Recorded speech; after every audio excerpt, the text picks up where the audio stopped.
kita ketemu lagi dalam seri kuliah fisika dasar. Nah, pada kuliah kali ini, pada minggu ini kita akan bahas terkait momentum dan juga impuls. Pada materi hari ini terkait momentum dan impuls, kita dituntut untuk mengetahui apa itu momentum, bagaimana sebuah benda memiliki momentum, dan bagaimana sebuah benda itu memiliki yang disebut dengan impuls. Nanti juga ada yang dinamakan dengan kekekalan momentum. Nah, sebelumnya kita akan bahas atau review terlebih dahulu terkait materi-materi yang sudah pernah kita bahas, dan tentu ini akan berhubungan dengan momentum dan impuls. Pada minggu sebelumnya kita bahas terkait daripada dinamika, di mana dinamika ini merupakan analisis sebuah benda ketika bergerak, di mana analisisnya ini akan mempengaruhi atau dalam analisis tersebut kita menganalisis gayanya. Jadi dinamika itu analisis suatu benda yang dalam hal itu kita menganalisis gayanya. Tidak hanya menganalisis misalnya kecepatannya, tidak hanya sekedar menganalisis percepatannya, tapi kita juga menganalisis gayanya. Ini perbedaan dinamika dengan kinematika. Nah, karena kita menganalisa dinamika partikel, tentu kita harus mengetahui konsep gayanya. Nah, konsep gaya yang sudah kita ketahui, yang pernah kita bahas dalam dinamika itu ada 3. Yaitu konsep gaya pada hukum Newton. Jadi hukum 1 Newton, hukum 2 Newton, dan hukum 3 Newton gitu ya. Hukum 1 Newton, hukum 2 Newton, dan hukum ketiga Newton. Di mana hukum 1 ini menyatakan, ini saya pindah ke sini ya. Di mana hukum 1 ini menyatakan bahwa suatu benda yang dalam keadaan diam cenderung untuk diam gitu ya, dan keadaan bergerak cenderung untuk bergerak, atau dalam artian benda tersebut mempertahankan posisinya semula. Jadi sigma F itu sama dengan 0. Sementara untuk hukum Newton kedua itu dinyatakan bahwa suatu benda yang bergerak karena dipengaruhi oleh suatu gaya tertentu itu akan sebanding dengan massa dan juga percepatan suatu benda tersebut, atau sigma F sama dengan M dikali A. Nah, pada hukum Newton yang ketiga itu ada yang dinamakan gaya suatu benda, gaya yang kita berikan suatu benda itu sama dengan, atau disebut dengan gaya aksi gitu, itu sama dengan besarnya dengan gaya reaksi benda tersebut. Namun di sini ada perbedaan tanda minus, itu merupakan arah gitu ya. Jadi F aksi ini sama dengan min F reaksi. Tanda minus di sini ini merupakan arahnya. Jadi gaya aksi yang diberikan itu sama dengan gaya reaksi yang diberikan oleh benda tersebut. Nah, kita juga akan bahas terkait daripada konsep usaha dan energi. Ini baru beberapa minggu yang lalu kita bahas. Ini saya rasa masih cukup, ya kamu cukup masih bisa sangat mengingatnya gitu ya. Dan selanjutnya kita akan bahas terkait konsep momentum. Jadi dalam analisa dinamika partikel itu kita hanya tidak membahas terkait konsep gayanya, tapi analisa dinamika partikel ini juga akan berhubungan dengan usaha dan energi, dan berhubungan juga dengan konsep momentumnya. Sebagai contoh, analisa kecepatan seorang penembak senapan gitu ya. Seorang penembak senapan yang terdorong ke belakang. Nah, konsep apa yang berpengaruh di sini? Tentunya ini ada pengaruh gayanya ketika seseorang tersebut melakukan atau menembak senapan. Nah, ada juga usaha dan juga energinya. Apakah di sini ada pengaruh ataupun konsep momentumnya? Nah, mari kita lihat terkait daripada momentum pada pembelajaran hari ini. Momentum itu merupakan suatu besaran vektor. Jadi tentunya momentum ini memiliki vektor gitu ya, memiliki arah maksud saya. Karena dia besaran vektor bukan besaran skalar, tentu momentum ini memiliki arah. Nah, momentum itu menyatakan ukuran sulit tidaknya mengubah kecenderungan gerak benda. Jadi misalnya suatu benda di sini, yang misalnya suatu benda terletak di atas lantai. Ketika saya berikan gayanya F, benda tersebut bergerak sebesar V. Gitu ya. Saya berikan gaya F, dia bergerak sebesar V dalam satuan waktu tertentu atau saya sebut dengan T. Nah, di sini kita disuruh untuk menentukan daripada momentumnya. Dari hal ini kita bisa menentukan momentumnya dengan menggunakan persamaan yang ini. Di mana momentum itu merupakan sebanding dengan massa dan juga kecepatannya. Jadi momentum sebuah benda itu akan sebanding dengan massa benda tersebut. Jadi kita bisa menentukan momentum sebuah benda ketika benda tersebut bergerak. Ketika saya berikan gaya, maka benda tersebut bergerak. Tentu kita bisa menghasilkan momentumnya. Di mana momentum ini merupakan ukuran yang menyatakan sulit tidaknya mengubah kecenderungan gerak benda. Jadi kecenderungan gerak benda itu tentu dipengaruhi daripada gayanya. Nah, misalnya ketika suatu benda dalam keadaan diam. Nah, benda tersebut tidak diberikan gaya apapun. Gitu ya. Benda tersebut tidak diberikan gaya apapun. Nah, di sini bagaimana momentumnya? Apakah benda tersebut mengalami kecepatan? Tentu tidak, gitu ya. Berarti di sini karena benda tersebut dalam keadaan diam, berarti kecepatannya itu sama dengan 0. Berarti dia tidak akan menghasilkan daripada momentumnya. Jadi di sini ukuran sulit tidaknya mengubah kecenderungan gerak benda itu akan bergantung daripada gaya yang diberikan, dan bergantung gaya itu akan menghasilkan suatu kecepatan atau menghasilkan gerak benda tersebut. Nah, kita bahas sebuah soal di mana dalam soal ini disampaikan sebuah mobil memiliki massa, gitu ya. Jadi diketahui bahwa M itu sama dengan 1.500 kg. Nah, diketahui juga R0-nya itu sama dengan min 3I plus 2J, gitu ya, arah vektornya dikurang 5K.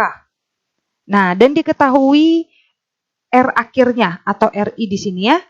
Nah, diketahui juga dia bergerak selama 3 detik, berarti T sama dengan 3 sekon. Nah, disuruh kita menentukan momentum rata-rata mobil tersebut. Di mana sebelumnya kita udah bahas momentum itu merupakan atau sebanding dengan massa dikali dengan kecepatan, gitu ya.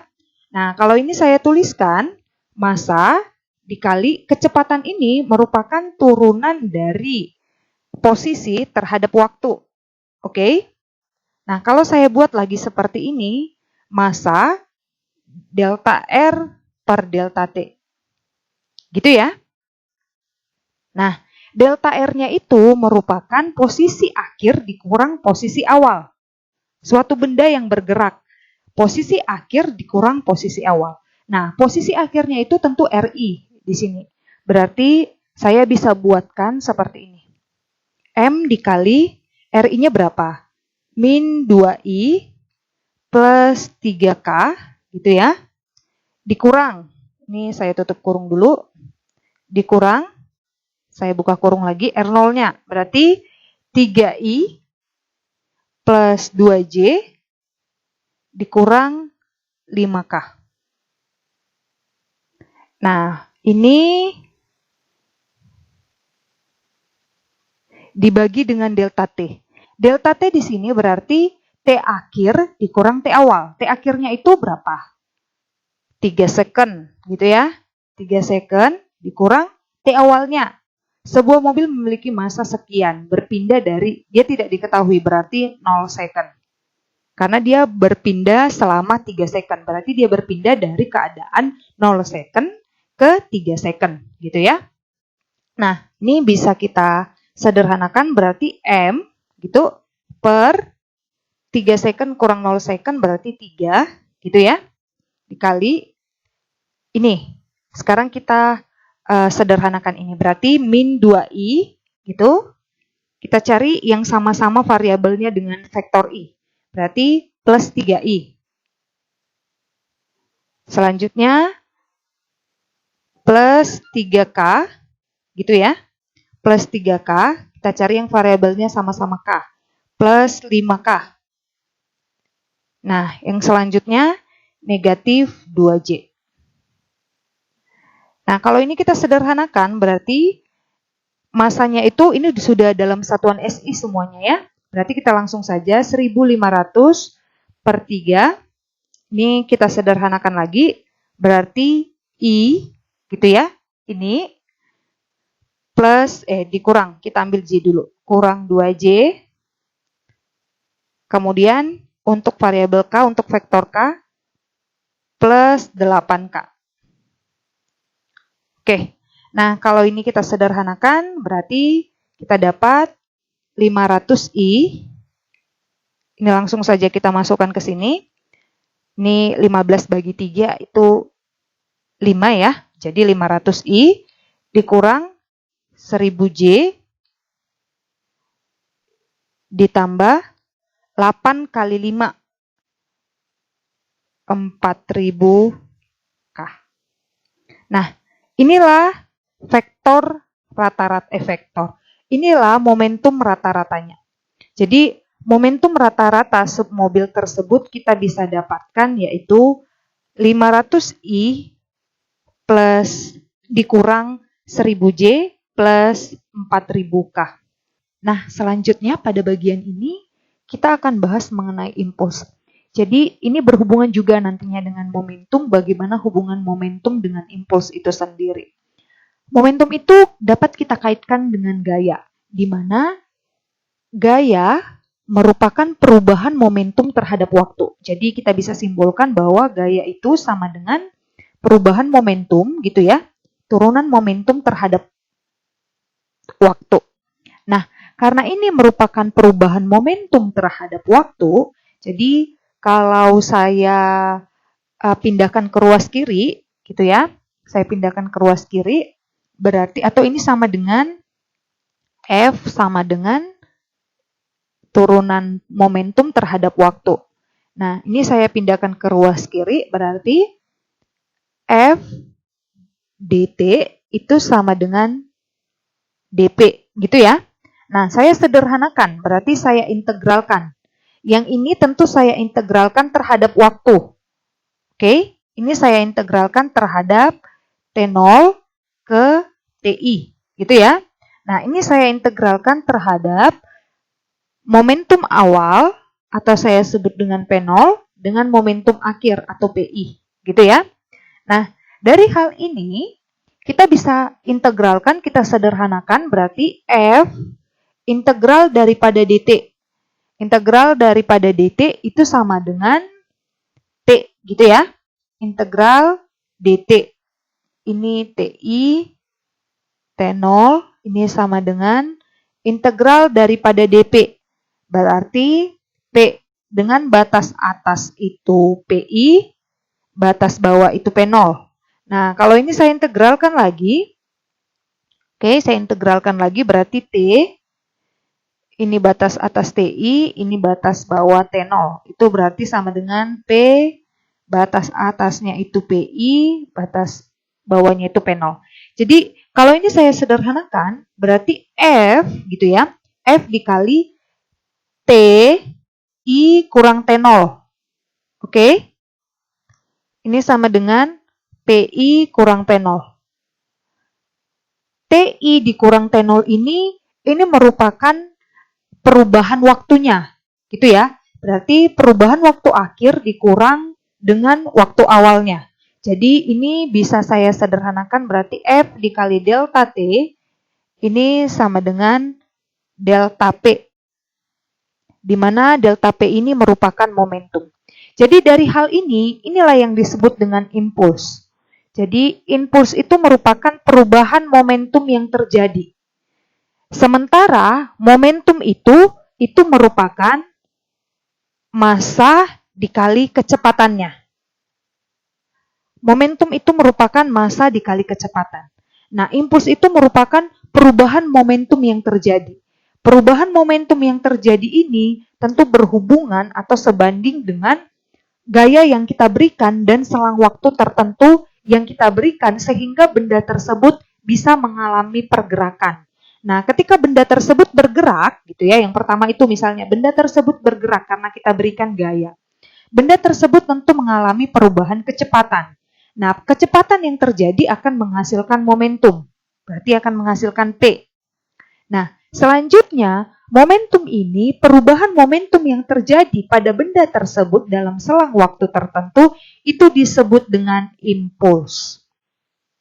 Jadi perubahan momentum yang terjadi pada benda itu disebut dengan impuls. Oke, kita lanjutkan pada segmen berikutnya mengenai kekekalan momentum. Terima kasih.